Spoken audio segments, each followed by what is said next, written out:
amasan jan pha imu kita jivin pathin ko ma ke pa thu ne seutin tuni bible chang ani sim do kin utin tuni ni sim du chu hile zon bungko chang khatna ko na somlani na chan chu ni simutin athupi chun a hile jesun apin na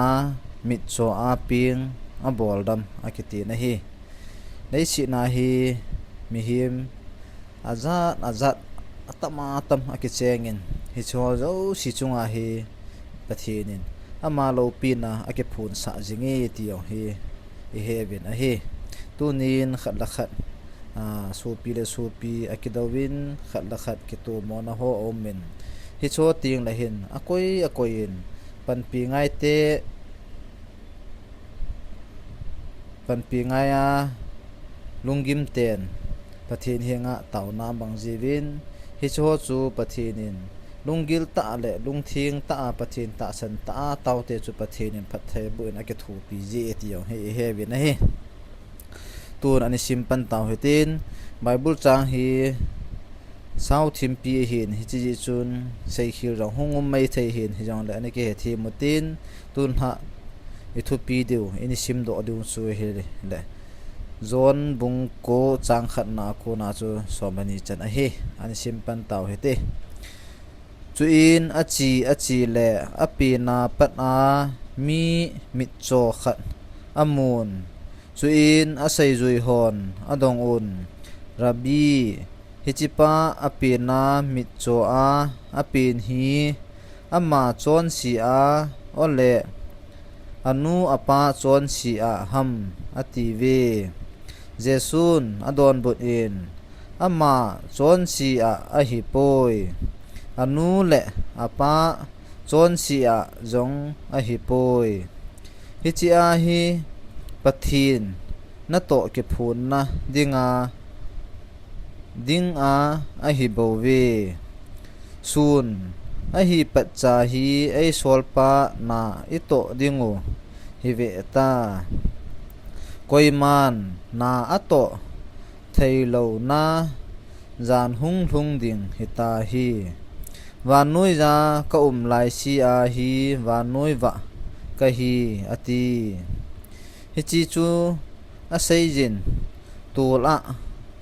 achil asit han achil chun bon hu asim in bon hu chu mit chopa mit na chun aloi yin aza a chitan silo am soltina a hi tuikul a ngaki phit la tan ati chuin ama achin aga phit han a hi le khu amun ahung tai chuin a hing akoma cheng si le amasanga khut doji musa ho chun towa khut doji a chu ama hi hello haimo akiti ve abang in ama hi a hi ativin abang kim khat sin a hi poi ama chu to abang e ativin a hi chuin aman ama chu ka hinai ati chuin ama hon ama chu adong un achu ti le i ati le namit ha hitam ati o vin a hi le